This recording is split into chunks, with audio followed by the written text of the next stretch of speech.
Hello everyone and welcome to Triangle Strategy, my honest reaction, where not only will I be reviewing Triangle Strategy, but I will also be giving all of you my honest reaction.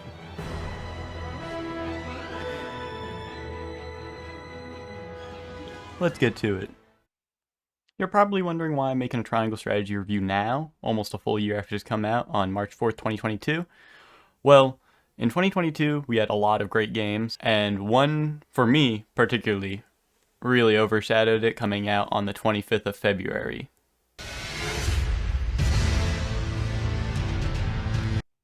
And because of that, I feel like many people may have overlooked Triangle Strategy or may not have even heard of it just because of all the other games coming out around the same time. Like me personally, I didn't even get to play it or finish it until just recently, even though I've owned it since release day. So now that I've played and finished Triangle Strategy, I regret putting it off for as long as I did, and now I'm making this video to hopefully spread the word on the game and get some more people to play it because I feel like this game got way less attention than it deserved. First, let's talk about the visuals of the game. So the first thing you'll see when you start the game is the world map. This works as like your mission select UI, so you'll be seeing it a lot throughout the game, and whenever you need to go to a battle or a story point, you'll go to where it is geographically and you'll click on it, which is a neat little touch rather than just going through menus and selecting your next mission.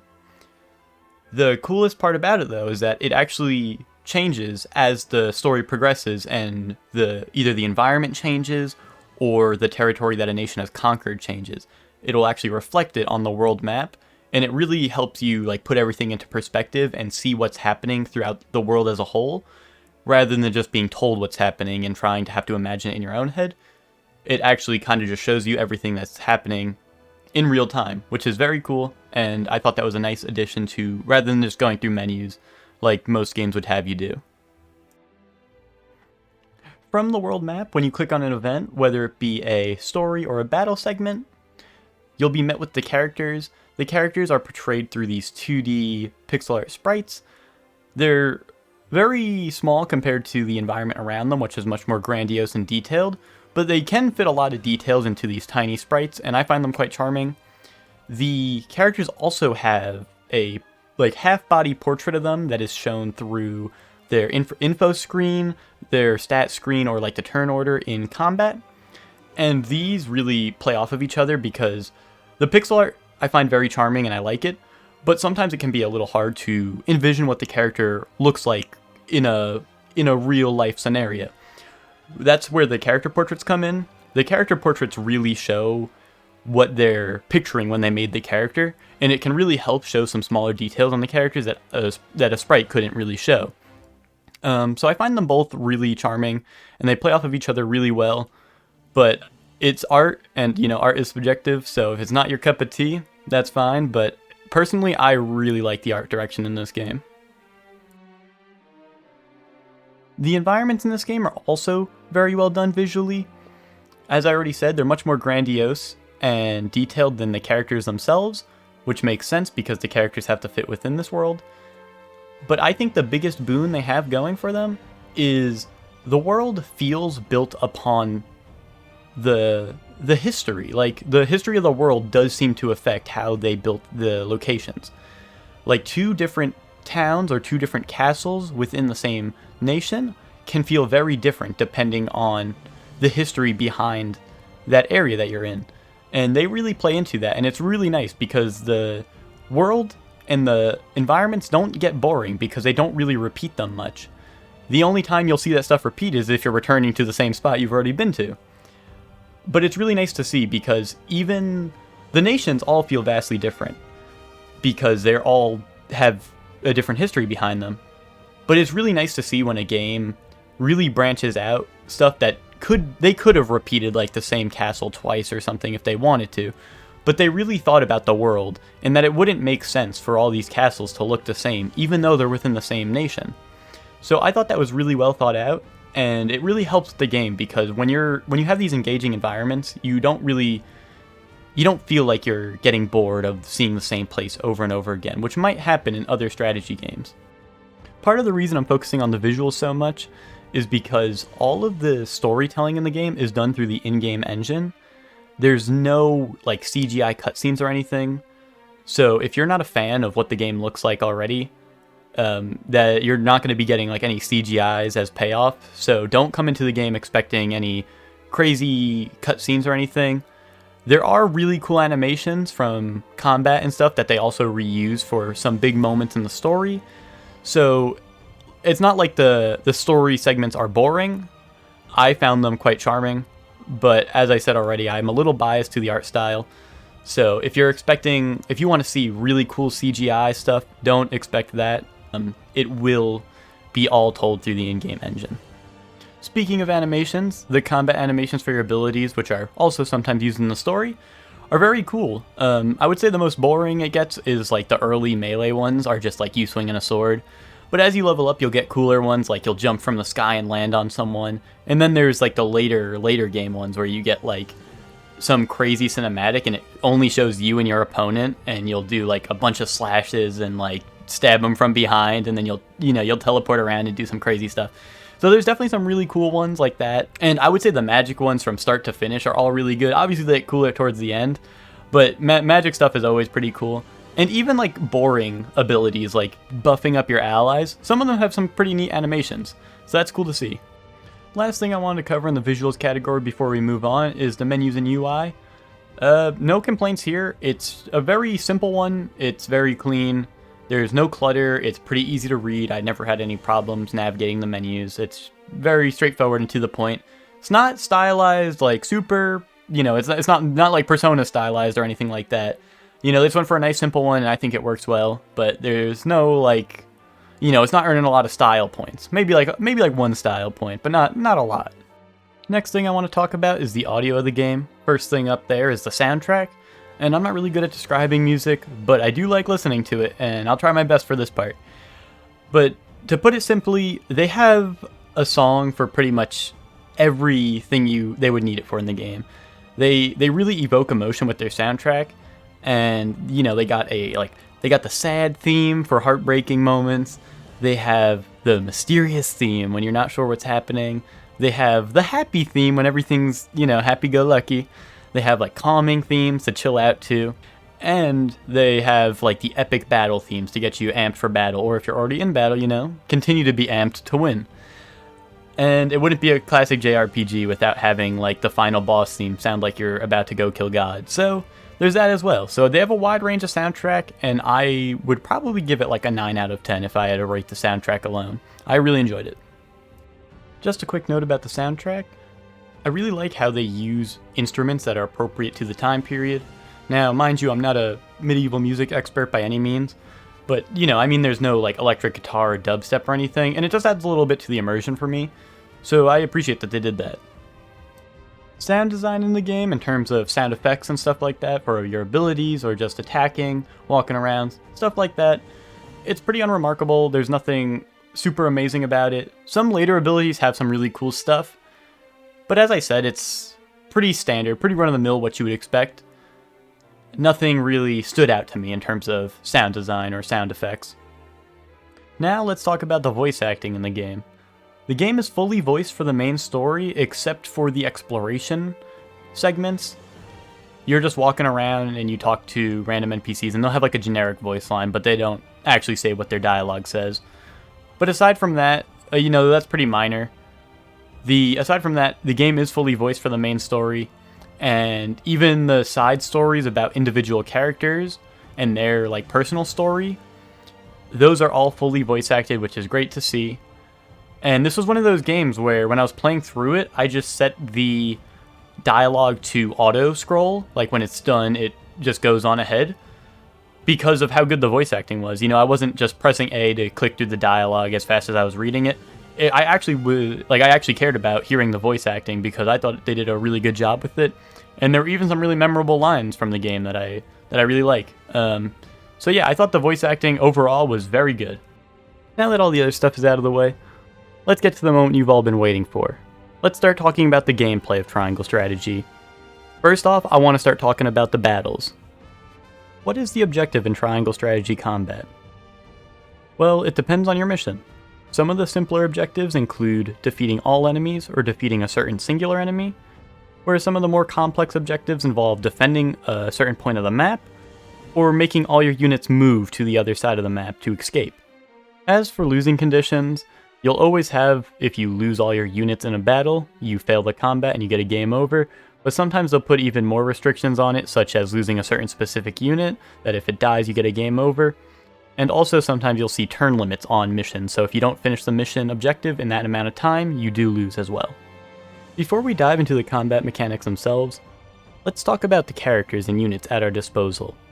Each character in this game has their own unique class, and you may see the same skill or two on two separate characters, but their kits are all unique. You can't do class swapping or ability swapping in this game, and you'll unlock more abilities as you level up, but the abilities that the characters have are set in stone from the beginning of the game. With each character having their own unique class and triangle strategy, it can be a little harder to categorize them, but I'm going to try to anyway, just so you guys can know what you're getting yourself into with the characters. So you have your sword users, which are pretty basic all-rounders. You have your lance users, which can attack from a little further away from a sword than a sword user and are good at attacking enemies in a single file line. You have your archers, which are good at attacking from high ground and from long ranges. You have your mages, which have weak basic attacks, but rely on their strong abilities to make up for it. You have your healers, which are good at healing up your units, as well as applying some support buffs. And then you have the support units, which are focused on applying support buffs rather than healing, and some of them can actually pack a punch as well. There are shield users, which are meant for drawing the enemy's attention and taking a lot of hits. That's just talking about the unit's different means of attacks. Units can also have different means of travel. Most units travel by foot, which is the standard, but there are also horse riders who can travel more distance in a single turn, but suffer a weakness to lances. And then there's hawk riders who can travel vertical distance much more easier, but have a weakness to arrows. There are some characters that fit outside the descriptions I gave, because as I said, it's pretty hard to categorize all the characters at once because all of them play very uniquely. Like even two archers, they are both going to be good at covering long distances and attacking from the high ground, but their abilities are really what make the characters.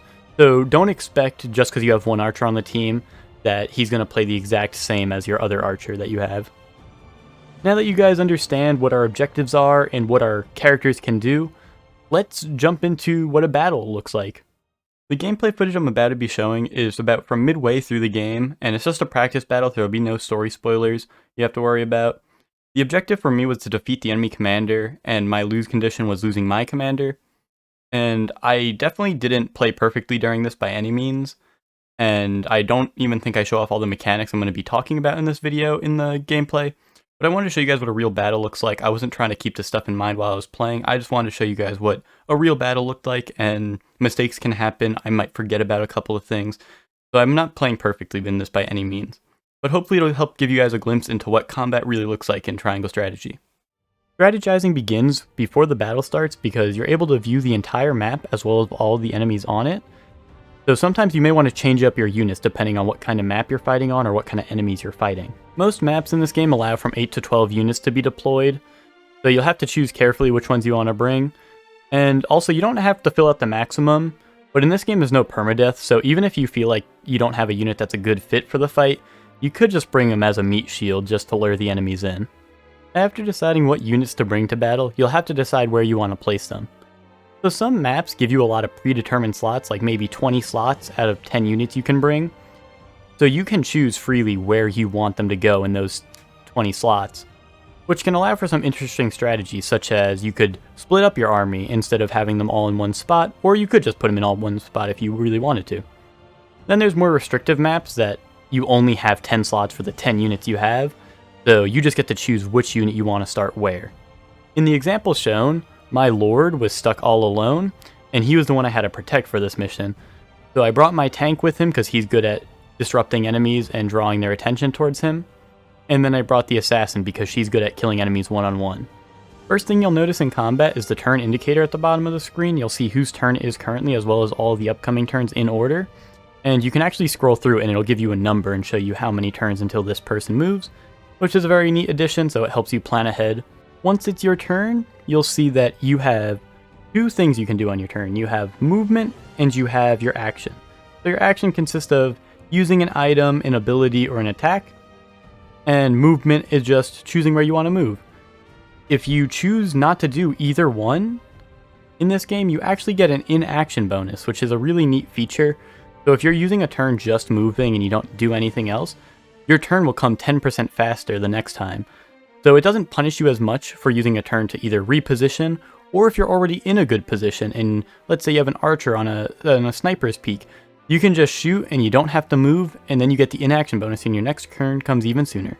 The inaction bonus actually also stacks, so if you do nothing on your turn does come 20% faster. I can think of a few instances that I use this, but it's not something super common. Backtracking a little before I got way too excited about the inaction bonus, on your turn you have an action and a movement. So you can do these in either order, if you want to do your action first and then your movement later, or your movement first and then your action. You can do it either way, and an action being your basic attack, ability, or an item. And speaking of abilities, you're probably wondering how you do those by now. So if you see the little yellow diamonds next to the character portrait, those are your TP, and you need TP to use your abilities. You'll see on the abilities list, different abilities have different TP costs, and you'll need to use your TP to cast an ability. Your characters regenerate 1 TP at the start of their turn, and there are some other methods you can get to regenerate TP. Some characters get an ability that when they get a KO, they get 1 TP back, and there's even a certain character that can give TP to his other allies. Aside from the active abilities that cost TP, there are also passive abilities that are just something the character always has with them, it's ability they'll always have, and it doesn't cost any TP. For example, Anna the Assassin, she's able to act twice on her turns. She can only move once, but she has 2 actions, which is a very good ability. Some of the most important stuff in tactical RPGs is positioning. In triangle strategies, there are a couple of core mechanics that play off of positioning, so it's even more impactful in this game. There are backstabs in this game that if you hit an opponent from behind, you get a guaranteed critical. If you have an ally on the opposite side of the enemy from you, they'll do a follow-up attack after you attack. And then there's high ground bonuses, where if you're on the high ground you deal more damage. Then there's also abilities that can push enemies, which if they collide with a ally, enemy, or fall off a cliff maybe, they take extra damage. With positioning being more important than ever, I do want to point out in triangle strategy, after you move your units, you're also able to choose which direction they're facing at the end of the turn. So if your character's up against a wall that is impassable, you may want to have your character's back facing that so you cannot get backstabbed. All you thinkers out there right now putting together imaginary combat scenarios in your mind right now, allow me to mind read you. You're probably thinking about backstabs, follow-up attacks, this and that. You're wondering if you can combine them. Well, of course you can. If you have an ally on the opposite side of an enemy, and that ally is up against their back, if you attack them from the front, that ally will follow up, and it will be a guaranteed crit, because it's a backstab as well. That covers a lot of the options on the physical side of things, so let's start talking about some environmental effects. In my personal experience, I noticed that mages can apply these the most, but I have seen some other options to do it as well. The environmental effects in this game are fire, water, and ice. Fire has to be started on a flammable source such as grass or oil, but once it's on fire, it will deal damage to anyone who passes through it or starts their turn on top of it. For ice and water, I don't think there's any restriction to what tiles they can be on. I think it's just anything goes. And if you're on top of a frozen tile, your accuracy and movement is reduced. And water doesn't do anything right away. But if any part of the water source is struck with lightning, it will spread through the entire water puddle. So if you have an entire map covered in water, and you shoot one lightning bolt, the entire map is getting electrocuted, including allies and foes alike. Environmental effects have some pretty unique combos you can do in combat. So if you're on snowy terrain, if you use a fire magic on the ground, it will become melted and it will become water. And then if you have a lightning spell on a different character, or maybe even the same character, you can then cast a lightning spell on the water puddle to affect multiple units at once. So there's a lot of thinking when it comes to using these combos. You can also make your own ice with ice magic, then melt it with fire magic, and then use a lightning magic spell to spread it around, which is a little bit of a longer combo, but there can be some ways that you can set this up in useful scenarios. That's not to mention that these effects alone can change the tide of battle. If you have a strong choke point that enemies have to come in through, if you set like one of those tiles on fire that they are forced to come through, they'll be taking damage every time they come through that. So you can set pretty strong choke points with fire, or if you have a lot of enemy units bunched around your main tank unit, you can put ice on the floor, and anyone attacking him, because they have to stand next to him to attack, will be suffering from reduced accuracy and movement, so they might struggle getting to your other units that are further back, and they'll be struggling to hit your tank unit as well in the front. Much like many other RPGs, characters have a defense and then a magic defense stat. So mages are going to usually have higher magic defense, whereas the stronger shield units are going to have low magic defense. But on top of that, the elements also have a play in this. Some characters, depending on what nation they're from or what class they are, if they're a fire mage, they may be weak to ice. Or if they're from a nation that is normally very warm, they may be weak to ice. So there's other things like that to keep in mind. If you exploit an enemy's weakness, you'll be getting a lot of extra damage out. But there are also enemies who are resistant, so if someone's from a nation that's very warm, they may be resistant to fire, or if they're a fire mage, they may already be resistant to fire as well. I just mentioned it briefly, but I want to go over it a little more in depth, is the stats of your characters. So each character has 10 different stats, and the stats are Strength, which is the power of your melee attacks, your physical attacks. You have Physical Defense, which is your defense against physical attacks. Magic Attack, which is the same, like Strength for magic. Magic Defense, which is your defense versus magic attacks. Luck, which is your chance to crit. When it's not a back attacks are guaranteed crits. Accuracy, which is your chance to hit an enemy. Speed, which determines your turn order. Evasion, which is your chance to dodge. Jump, which is your ability to cross horizontal gaps in the map or vertical heights in the map. And then movement, which is how far you can move in one turn. Throughout battle, you'll earn experience by doing pretty much any action in this game. Even using items and stuff will give you experience. So when you get enough experience, your characters will level up, which will boost all their stats. I believe it's random. I'm not sure if there's like an algorithm to it, but it may be similar to Fire Emblem, where they have like hidden growths that they're really good at. But regardless, when you level up, you'll be gaining more stats for your characters, as well as new abilities that you'll unlock. The only stats that you won't see being raised by a standard level up is the movement and jump stat. Sometimes when you promote a unit, you might be able to gain more of that, but normally characters' movement and jump are set for the most part. Another major mechanic to triangle strategy combat is Quietus. Quietus is basically like a global command that is done during any of your unit's turns, and it doesn't consume their turn, it just needs to be done during one of your unit's turns. So I think you start the game with 3 QP as soon as you unlock the mechanic, which are Quietus points. And you'll have a couple of basic abilities you can do with it, and they all have different costs. So one of the ones I used a lot was In Tandem. It allows you to have a unit act directly after the current unit's turn. So if I just had my tank move in and attack a unit, and then now it's my archer's turn, I could use it on my archer's turn to instantly make my tank go again right after his turn ends. So there are some really neat effects like that, can then really turn the tides of battle. There are some that even revive units, or you can even swap out a unit that you didn't deploy on the map for a unit that is in the battle. So you can basically swap out a unit from the bench and put them into the battle. So there are some really big ways you can turn the tides of battle with this. There's even one that disrupts an entire enemy's turn. So if you have a big boss character you're scared of, you can do that and basically they'll get one turn completely skipped. One thing I forgot to mention earlier is there are status effects in this game. So the Quietus that stops an enemy from moving just inflicts the status effect stop on them, which just means that their turn is skipped. But there are simpler ones that are inflicted with normal abilities, such as Blindness, which drastically reduces a character's chance to hit.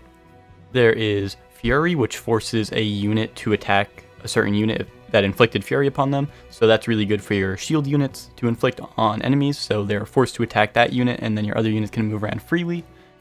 And there's some other ones such as Immobility. You can force a unit to not be able to move for a couple of turns. So I should have mentioned that sooner, but figured better late than never.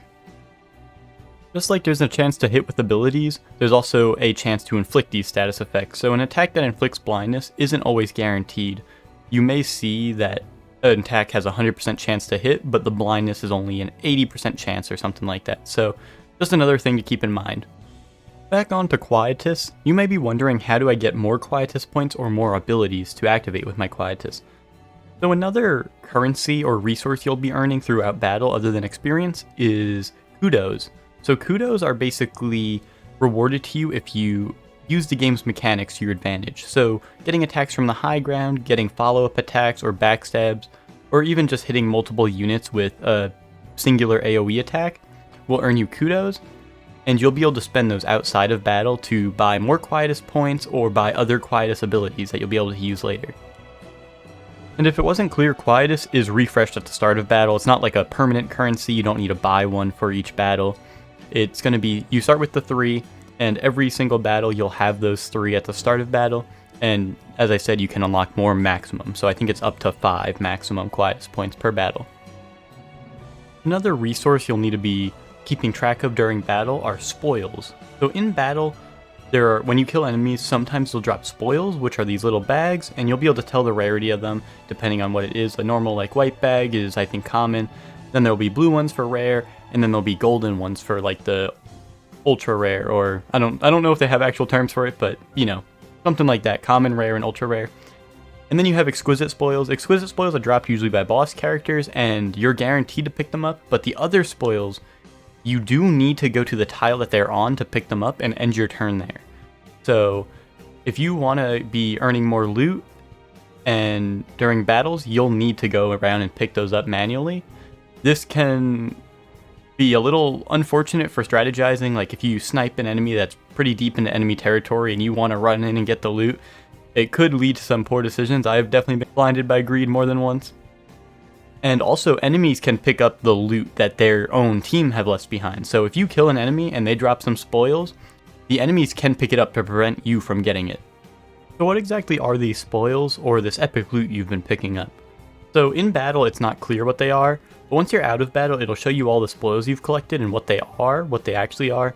I believe it's random what they come out to, but the rare ones are more likely to be accessory items, which can give your characters like +3 speed buff or like +1 movement buff, stuff like that you can permanently equip to a character. The common ones are usually like gold and upgrade materials, and the rare ones may be an extra item like a healing item or an attack item. So picking these spoils up are definitely important.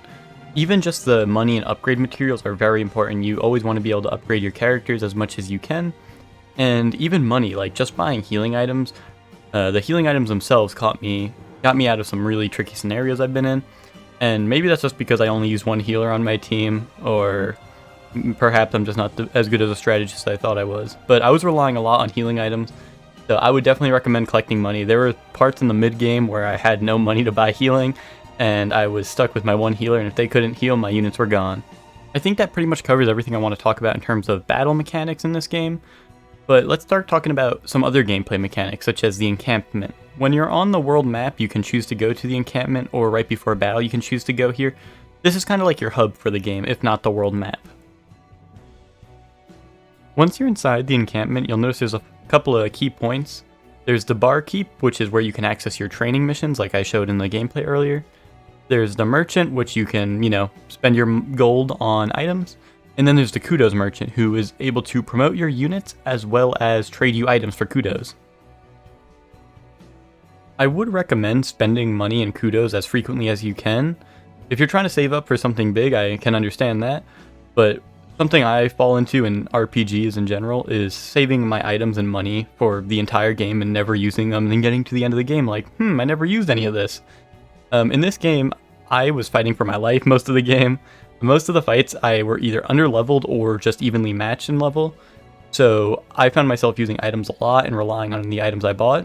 So I would recommend spending a little more frequently if you play like me and hoard all your items till the very end of the game. The last important part of the encampment is the blacksmith.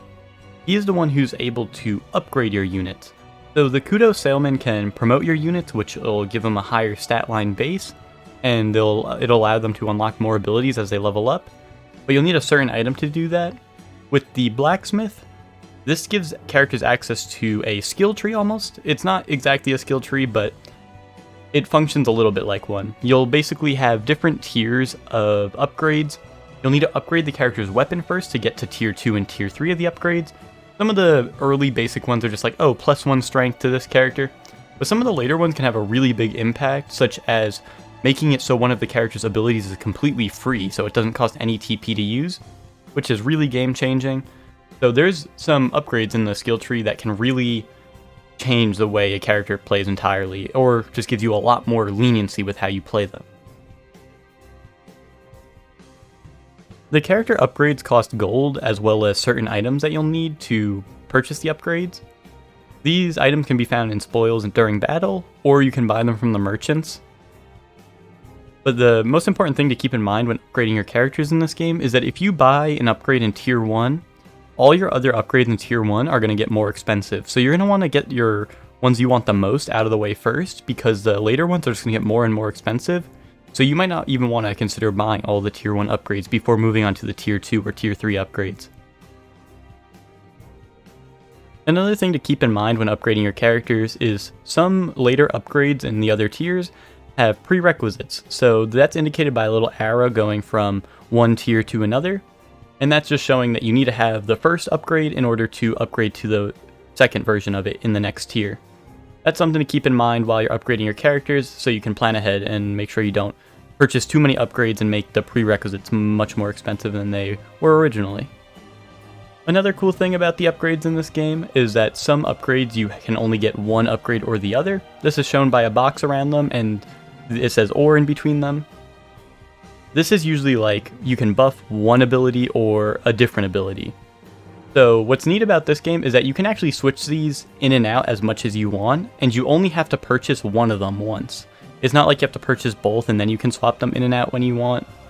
So you can actually just purchase one of them once, and if for one battle you want to have this ability be stronger, but then for the next battle you want to change it and have the other ability be stronger, that is always an option. You can't change it out during battle, but whenever you're on the character upgrade screen, you can freely change it as much as you want, which is a nice touch. The last thing you can do in the encampment is walk around and talk to all the units you've recruited. This is everyone past the main cast of the game. The main cast doesn't show up here, but all of the units you recruited after that all show up in here, and you can talk to them and get a couple extra lines of dialogue out of them. So if you're interested in learning more about the characters, you can walk around in the encampment and talk to them here. Moving on from the encampment, let's get out to the great big world. Let's talk about the exploration in this game. So the exploration itself isn't too mind-blowing, but there are a couple of neat features within it, so let's start talking about those. During exploration, you'll be able to walk around freely. You're not bound to the grid like you are in combat, and you can move the camera around freely as well. The first real use of it, though, is you're able to go around and pick up items. If you ever see like a twinkling little light on the floor, that's usually an item. Usually they're combat items such as healing or an attack item you can use on enemies. So make sure you keep your eyes peeled for those. I personally like the exploration. I think it's a little immersive to finally be able to walk around not bound by the grid and get a feel for the area you're in, as well as talking to the people within it. Some of the dialogues are unimportant to the gameplay or story. It's just neat little lore tidbits they'll tell you about themselves or the area you're in, which is nice to know. I'm a bit of a lore and world building guy, so I'm into that stuff. But there are also some NPCs with more important dialogue options. They're marked with an exclamation point above their head. When you talk to them, you'll be given a choice of what to say, and depending on your choice, it'll change your convictions. Now that's a mechanic we'll talk about a little later in the review, but that's basically all you'll need to know for now about that. The next big mechanic in this game is the scales of conviction. The scales of conviction, if you don't know, are your decision-making points in the game. This game has a branching story, and these are where you make your big decisions. So during exploration, some of the NPCs may give you dialogue that is important, and you'll get a little note of it in the corner of your screen saying you learned about blank. During the scales of conviction, this will come in handy when trying to convince your allies to join your side of thinking. So if you want to convince your allies to make a different decision, make sure during exploration you talk to everyone you can, because you may have to convince your allies to join your cause in which decision you want to make. Before I go more in depth on the scales of conviction, the last thing about the exploration you'll need to know is some of the later exploration points have a little more interactivity, where you'll have to go back and forth between NPCs trying to talk to them to either solve a mystery, or you might need to find something that's hidden. So you'll have to collect clues and then go back to people to unlock new dialogue with them that will help impact the story later. It's hard to say without spoiling, but there are some more interactive exploration segments later in the game. Let's talk about the scales of conviction now. I don't want to get too much into the story side of things, so for now I'm going to give a made-up example, and I'm going to focus on the gameplay elements of it. The scales of conviction are your big decisions in the game that affect the story in a big way, because this is where the storylines branch. As I said, the game has a branching storyline, and these are what are causing all the branches in the storyline. So in my made-up example, let's say that our options are to attack enemies at night in a sneak attack, or just to charge headlong into their base. So your characters in your party are going to either have one opinion or the other, or they'll be undecided entirely. So if you want to convince your allies to do a sneak attack, most likely your allies who are more brawny and less tactical thinking will be like, oh, let's just charge headstrong into the enemy base. So you'll have to convince them, and if you just tell them, oh, I think we're too weak to do this, some of them might be like, nonsense, I'm so strong I could take on the whole army. And I know this is a little basic of an example, so it wouldn't be something as silly as that, but you do have to give a convincing argument. Like, so instead of saying like, oh, you're too weak, you could say like, oh, if you go, straight into the castle, you might not get to fight their commander, and wouldn't you love to fight him in battle or something like that? So I'm giving a little bit of a comical answer, or a comical example, but stuff like that is how you have to think, and it's interesting to see because each of the characters have their own opinion on why they should follow a certain path, or they may be unsure, and it's really nice to see. It adds a lot of character building to the game, and shows you why characters want to do what they want to do, and it also shows that they may be less convinced to join your argument depending on how they think. And to provide good arguments, sometimes you'll need to find extra info during the exploration phase. And just because you unlock that extra info and you get extra dialogue options doesn't always mean it's the correct answer. Because as I said, even if you have all these options, you do need to choose the one that'll fit to your audience the most. You have to convince the brawny guys with brawny ways, the tactical guys with the smart ways, So I think that adds a lot to the game. And the coolest thing is that, like I said, at the end, this is a vote. So if you fail at convincing people, this can be up to completely random chance. If you're not into that, you can always just save and reload. But I thought it was really interesting, and I've been thinking about doing a playthrough where I go through and don't convince anyone and just see what everyone votes for and see what that path that leads us on to. So that just covers about all of the gameplay elements of the game. So now let's talk about the story of the game. This is going to be a lot, and a lot of it's going to be my personal experience, because as I said, the game has branching storylines, and there's a lot to talk about here. So at first, I'm going to try to avoid spoilers. I'm going to talk about the story overarching, and I'll give you guys a spoiler warning when I start talking about my personal experience and stuff later in the game. So let me give you some context on the world of Triangle Strategy. So there's 3 nations. There's Glenbrook, Esfrost, and Hyzant. And Hyzant is to the bottom of the map, and almost all of their land is one big desert, but they do have a salt deposit, and salt is the biggest commodity, like the most important commodity in the world of Triangle Strategy. So they export it to the other nations, but they tax it very heavily because they have the only deposit of it in the world, so that can cause some conflicts. Glenbrook is right in the middle of the map. They have good grasslands. Most of their land is just all grass, so it's really good for trading, traveling, and farming. But they don't really have an export of their own.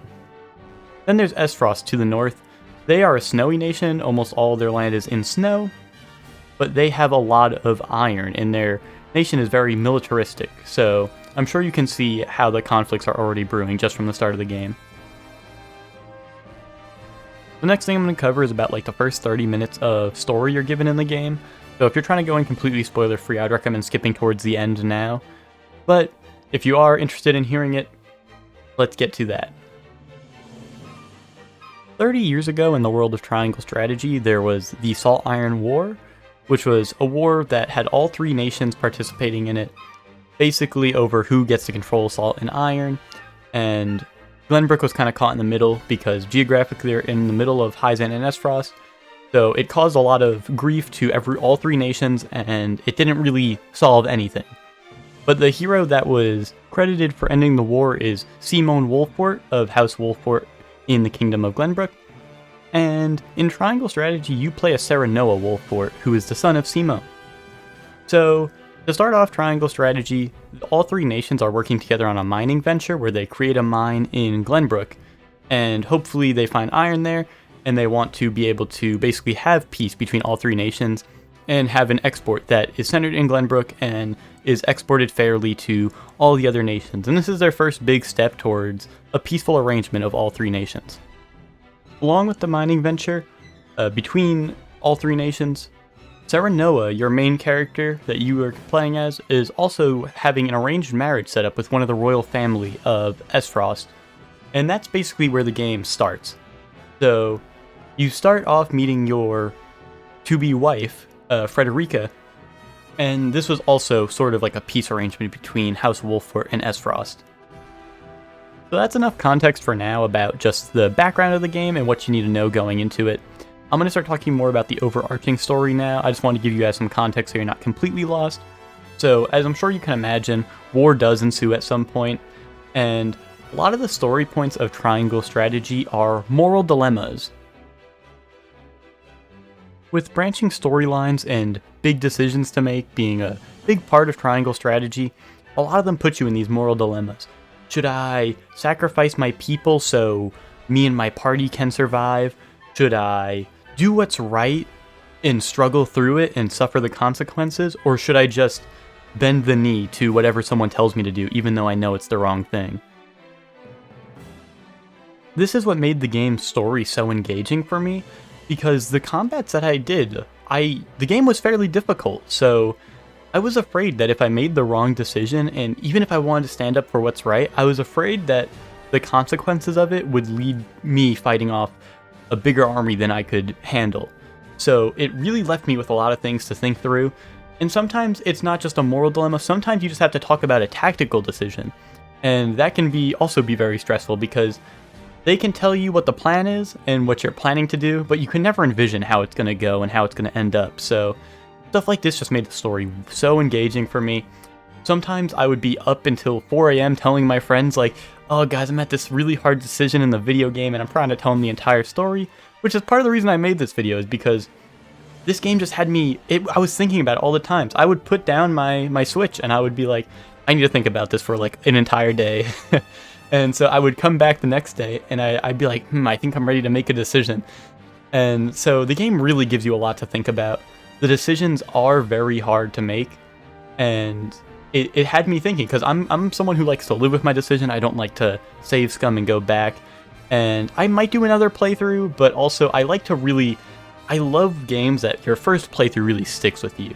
It has such a defining story that only is unique to you. Your experience is unique to you, and this game really cements that. Like, all the choices I made, even though I said I was trying to fight for what's right, sometimes you just have to make a different call depending on what the situation calls for, and not everything's so black and white. So the game just has such an engaging story because of that. It really, really, like, it made me think. Like, I never had to think this much about decisions I've made in a video game ever. And that's not even getting started on the characters in the game. All of the characters in the game are very deep. Like, there are some characters that are a little one note, you know, like, oh, I'm all muscle, I'm a strong guy and I stand up for what's right. But like, even some of the characters that you might think are one note secretly have stuff going on that you might not find out till very late in the game. Characters that you might think are very loyal and stuff can turn out to be backstabbers. You never know what's gonna happen because all the characters are so like multifaceted, and like the story really portrays these characters as real people because they all have their own motives. Even though they may say they're loyal to you or they're loyal to a different nation or whatever, you never know what's gonna happen because all these characters feel like real people. They have their own motives, their own emotions. When things happen to them, they may react in different ways compared to other characters. So stuff like this really just helps the story of the game immensely. There are just so many great characters in this game as well. Like, there were so many characters I was deeply attached to, even ones not part of my party or not someone that is on my side at all. Like someone who is an enemy to me or something, you can still feel for them. There's so many levels to these characters, and you never, as I said, I feel like I'm repeating myself, but you just never know what's going on inside their head, and sometimes you'll see hints to their true motives and stuff in side stories and whatnot, but it's truly intriguing because games don't like having unpredictable characters or characters who hide their motives very often unless it's like a main villain. In this game, it feels like every character stands up for their own moral code, which is pretty extraordinary in a game of this level where there's so many characters. You'll have characters that are in positions of power in other nations who may even agree with you way more than you think they do originally. And they might even join your cause. Without rambling about the characters too much longer, it's just you can find friends and foes in the strangest of places, and all of them are all so unique, and they all have their own motives and moral codes, and all of that, it just adds to the story so much more than many other games I've played in the past. While we're on the topic of characters, let's talk about character recruitment and how we get new characters into our party. So, in this game there's a mechanic that the values are hidden to the player. It's called the conviction system.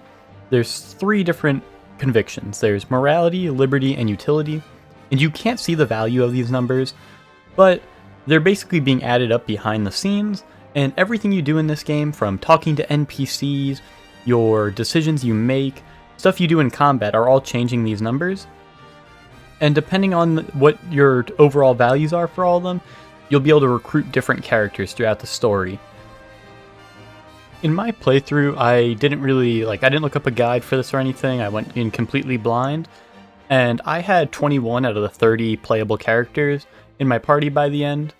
So if you're someone who likes to complete everything, you might want to look up a guide for this, because as I said, it's a little confusing on how this system works, because it's all the values are hidden from the player, and they don't really explain it too much. When I did beat the game, they said that if I go into New Game Plus, these values will be shown, and they'll show me how much I need to start recruiting different characters, but I haven't explored into that yet, so I'm not sure exactly how that works. The conviction system, I think, is probably one of the bigger faults in the game. It doesn't really make a lot of sense, because you don't know what choices or what actions you're doing to change these values. You'll just get a little notification that your convictions are strengthening, and you don't know which of those 3 it's going towards, and you don't even know what you need to recruit these characters. So it doesn't make a whole lot of sense to just have this whole mechanic that's hidden until New Game Plus, in my opinion. I do think it's neat, however, that depending on how you play and what decisions you make, you'll get different characters, but it just feels kind of random, you know? It doesn't really feel like I worked towards getting a certain character. It just feels like, oh, I eventually ran into this guy, you know? I feel like they could have had a different system if they wanted characters to join at different points, depending on how you play. But that's just my opinion. I don't think it was a really well thought out mechanic, especially since they do have the values behind the scenes, and they only choose to unlock it after New Game Plus. However, once you meet the requirements to recruit a character, you'll get a little pop-up on the world map that there's a side story available, and when you go in and click on it, you'll get a little story segment about the character's background and how they came to join your army. Now this is pretty neat, but my big issue is what comes afterwards. Once they're in your party, most characters become very soulless.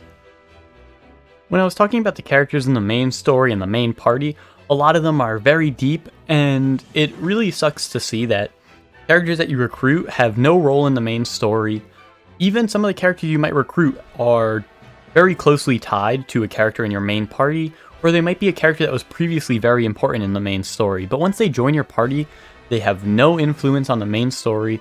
They don't even really have any dialogue with, other than their first story where you meet them, they don't really have any impactful scenes, which just really sucks to see in a game where some of the other characters are just so branched out and they have a lot of personality.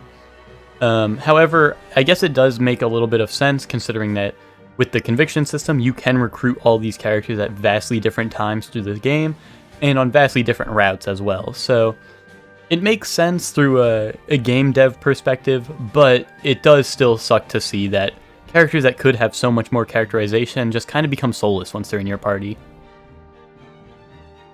Now, even though I said they may not have any role in the main story, there is a little bit of hope left.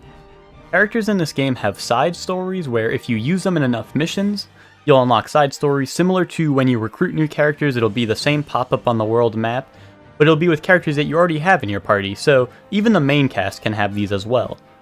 So if you play with a character enough, the side story will pop up and it'll play a story segment, usually giving more background on the character. And for characters that aren't originally in the main party, I believe all of their interactions are with characters of the main party because of the way you recruit characters. You can't really guarantee you'll have another character that's not a main party member. So I believe most of their interactions, at least all the ones I've seen, are with characters of the main story, which is cool to see, and it gives a little bit more character on these side characters that you can recruit, but I do wish they were a little more impactful on the main story.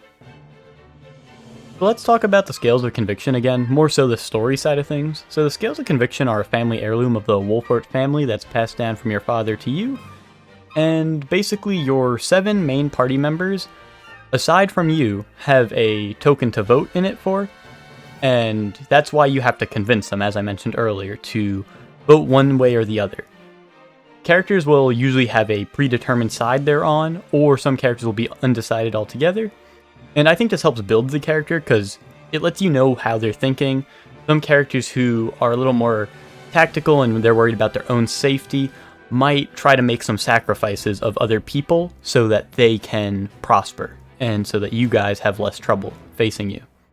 But characters who are more moral will try to, defend the weak, or they'll try to take the brunt of the danger on themselves rather than endangering civilians.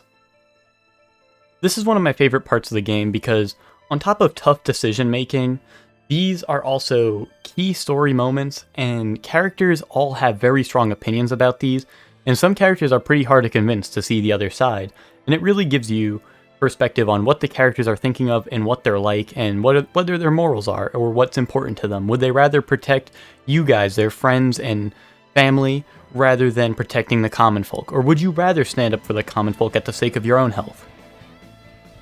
Aside from the character side of things, this is also just where all the moral dilemmas come into play. I found myself, like I said earlier, putting down my Switch or telling my friends about it, trying to decide on what I want to do next. It was one of the most fun parts of the game, and it was stuff that happened outside of the game, like my decision making outside of the game, because like I said, I would have to take a break from the game, and I'd have to seriously sit down and think about what I want to do next. And a game reaching that level where I'm just thinking about it without even playing it, and I had to take a break to really consider my options here. It's just something I've never experienced from a video game before, and I think that Triangle Strategy did it excellent, and that was why this story left such a big impact on me. Before I go into detail about my personal experience and start talking about some spoilery stuff in the main story, I do want to talk about, do decisions matter? Because this is going to be a big point of the game. This was a big selling point for me personally, and I feel like it's going to be the same for a lot of other people. Do your decisions matter in the end? Well, it's hard to say. The journey was great, and the decisions I made along the way definitely had a big impact, because as I said, the storylines do branch, but by the time you get to the end, you do come down to 4 different endings. And the 4th one is a secret true ending, or like a good route, I should say, or like not a good route, a golden route, I should say.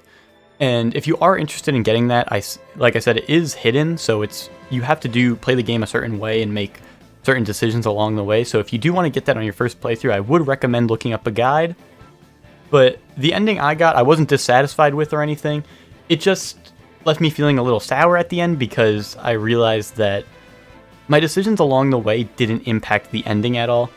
And I am big on my first playthrough being a full experience and the experience I went through. So the decisions were impactful, and I'm not hurt that the game just comes down to 3 endings, but it did feel a little inconsequential after realizing that. So I really enjoyed all the decisions along the way, but knowing that you're coming down to 3 endings can be a little disheartening. So I just wanted to get that out of the way so everyone knows what they're getting themselves into, not that to expect 20 different endings, all depending on every decision you've made along the way. So I just wanted to get that out of the way here. Now I'm going to start talking about my personal experience, which is going to include a lot of the later decisions in the game from the Scales of Conviction. as well as I'm going to talk about the ending I got. So don't say I didn't warn you. If you want to avoid this, go skip to the end of the story segment, the conclusion of the video, and I'll see you there. But here's your last warning in 3, 2, 1. Now, if you made it this far, you better be ready to get spoiled, or you better have already played the game, because I'm not going to give a lot of context on the background, because I'm hoping you've already played the game.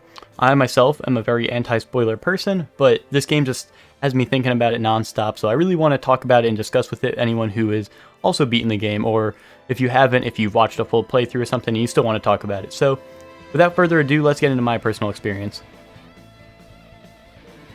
So, throughout my story, basically I was a goody two-shoes. I stood up against evil. I didn't want to bend the knee to anyone. I wanted to stay true to my guns and basically do what I thought was right.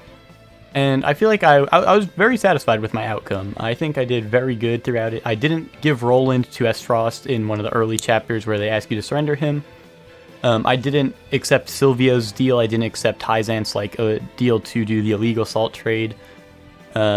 Mostly just because I felt like most of those were going to end up being more trouble than they were worth, even though I know that they would probably give me some help in terms of combat or units or money or something like that.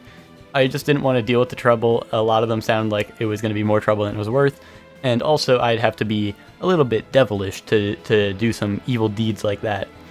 And then the next big decision that had an impact on me was to help the Roselle or not, or give them away. The Roselle situation was just so messed up from the start of the game. They were, they're being oppressed. They're basically held in slavery by Hyzant.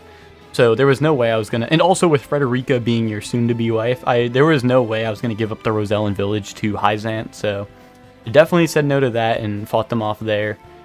Then the castle battle. This one was one I was stuck on for a while, deciding what to do. This one I told a lot of my friends about because I was afraid of... It's not a super hard decision, it's more like a tactical-based decision, but I was really worried about what the outcome of each one would be, because even though it says it's a certain plan, I didn't want the plan to go wrong, and I ended up going with Roland's plan, which was to go use the secret passageway to get into the castle. It didn't end up being a terrible decision, but it definitely didn't turn out how I thought it was going to be, and that's why I spent so long thinking about that one, but...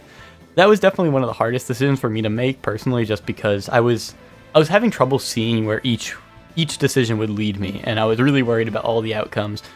Nothing too terrible came out of it, but that was a tough one for me.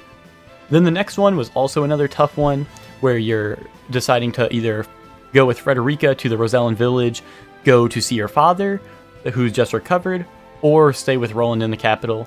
Well, actually, this one wasn't too hard for me, but it did have a lot of consequences, and I went with Frederica to the Rosellan village because, as I said, that was one of my main goals, was to help free the Roselle, because that like I said, that stuff's just messed up. So that was something I was sticking through to true to the playthrough, and I don't regret my choice. But that was definitely a hard decision. I didn't think I needed to stay in the capital with Roland because, I don't know, that just kind of seems like something he could have dealt with on his own. So that one was kind of out of the picture. But going to see your dad after he recovered did seem very important. And then it was because, as we find out later, he was assassinated there. So I don't know if you're able to save him if you go there or not. But that was... I do regret it a little bit because of that. But also, I think I made the right choice overall. And then at the end, the last choice you make decides on your ending, and no, I did not get the true ending. I ended up getting the Frederica ending, where you side with Frederica, and you free the Roselle in the end. So this one was this was the most impactful decision on the game. As it should be, it was the ending of the game. But this one tore me apart, because my two favorite characters were Anna and Benedict. And Benedict's your right-hand man throughout the entire game. He always wants what's best for you. And even though I really liked him, I actually disagreed with him on most decisions, because he was always trying to preserve you and your house rather than the common folk. He wasn't really concerned about the common folk. He just wanted your house to stay standing by the end of the game, and he wanted to protect you at all costs. So naturally, I disagreed with him on a lot of this because I wanted to help the common folk, and I was not too concerned with what was happening with me, because I figured I'd tough it out, I'd fight off any battle I need to. So, when you make this decision, Benedict is way against it. He is enraged with your decision. He says he can't follow you. He even tries to fight you, and this tore me apart. This had me crying on the Switch setup. I was at my Switch setup crying because of this. Benedict, like I said, he was one of my favorite characters, and it just hurt because it felt like, as I said, characters are very deep in this game, and he clearly had a lot more going on than he let on, as he just says he'll follow you no matter what throughout the game. He says he'll always be looking to serve you no matter what. And then you make this decision, and he has his Joker moment. He's like, how could you? This is suicide. I can't follow a lord like you, and this and that. And he really tore me to shreds. He tore my main character to shreds, and he tore me to shreds emotionally. So you guys do fight it out, and you win, but you spare him, and you make your last request to him, which is to help the people of House Wolfort flee before they are attacked by the Hyzant army. And that was heartwarming, knowing that he didn't fully betray me. But after the ending, it really tore me apart seeing him working with Gustadolf. Not because I feel like I don't feel like Benedict's evil, and I don't even feel like Gustadolf is necessarily evil, but it just hurt because we do get a pretty happy ending on this route, and I just wish Benedict could see it through. And as I said, he was one of my favorite characters, so this ending really tore me apart emotionally because I was happy with the ending, and the goal I wanted to do throughout the game, I actually reached, which was freeing the Roselle. But I lost, like, my favorite party member doing it. And also Anna, his servant, pretty much, or his trainee, I guess you could say. She, like, looks up to Benedict, and they had some last words before they parted ways. And it was just so sad because I really liked the relationship those two had. And that was just, it really tore me apart emotionally, like I said. And also, in this ending, the craziest part was at the very end of it, Serenoa actually dies, and that was a shocker for me personally. I was like, in the scenes at the ending when it's suspected that he died and they're all looking for him, I was waiting for him to reappear and show up somewhere, but no, that didn't happen. I was actually really shocked when they killed off Serenoa, and honestly, I think I have a little bit mixed feelings because it really does suck. Like, obviously it hurt a lot emotionally, but it's a really good ending to the game, especially when you against all odds, you still make this happen. This was one of the least likely outcomes to succeed, which is part of the reason Benedict left. And it makes sense that you had to give up your life to fight for this. And I was really happy with my decision. And I was really pleasantly surprised. I loved the ending. I loved the story throughout, and even though the earlier decisions seem like they don't matter as much after you get to the ending, the game more than makes up for it with the great gameplay. The story throughout is great, and as I said, I really care about the experience, not just the ending. So this game provides a lot of unique experiences, and I loved it from start to finish. I thought it was excellent. Here we are at the conclusion of the video. I'm going to go over my last thoughts pretty much, and summarize everything up in a nice little bow, and you guys are out of spoiler territory, so you're safe here. I won't be spoiling anything from this point onward. In the end, I think the game is excellent. I think I would probably give this game close to a 10 out of 10. The game isn't perfect, but no game is, so, if you want to put it at a 9 out of 10 because I said it isn't perfect, that's fine by me, but there's definitely some shortcomings I had with the game. Like I said, like the side characters that you recruit being a little soulless, and combat stuff, like, I didn't mention this, but some things in combat aren't as clear as they might sound in the description. Like, there were some, I don't know if it was translation errors or they just didn't specify what abilities did, but there were an ability or two I had to look up to understand what they did at first because they weren't so clear in the description. So by no means is the game perfect, but damn, it kind of felt like it. The storytelling was excellent. One of the best stories in any game I've ever played. The gameplay was thrilling, it was challenging, it was difficult, and if you're looking for a difficulty rating, I would say the difficulty was just right. I played the game on normal difficulty, and as I said earlier, I was about under-leveled or just on par for level when I played through the missions, and if you want, you can grind a little bit because any action you do in this game will give you XP. So if you want to just like try to keep the last couple units alive and do whatever you want around them, like buff up your units just to get some XP, you can do that. So if you're a grinder, you can do that. Or you could play on easy if you're, you know, you don't like difficulty spikes or anything like that. Or if you're looking for a real challenge, you can play on hard. I imagine that would probably be a nightmare, or at least for me personally. But yeah, overall, everything's been really great. And it took me about 50 hours, I believe, to beat the game. Maybe a little longer, but I also was, sometimes I was recording footage, or sometimes I just left the game on and I wasn't playing it. Like I said, I put my game down to take a break and think about my decisions. So around 50 hours-ish, I would say. And outside of that, the game does have replayability because obviously the branching storylines are there. Characters you might not have recruited, you can recruit on New Game Plus. And there's multiple endings, so I think there's a lot of replayability. Personally, I don't know if I'm going to replay the game yet because I really did like it, but I might have to give it some time so it's fresh again, you know? But overall, game, I would probably, like I said, give it a 10 out of 10. There was very little flaws, and the flaws I did have, they definitely more than made up for it with the excellent storytelling and gameplay. So, that's it. We're at the end, everyone. Thank you all for watching, and if you guys have any feedback on what I could do better in this video, this is my first YouTube video ever, and I'm not used to recording more scripted content. I'm used to streaming on Twitch and just saying dumb shit while no one listens. So, let me know how I did. All feedback is welcome. And let me know what you guys thought of the review, as well as if you played the game, let me know what you thought of the game. I'm Shoreleapums, and I love triangle strategy.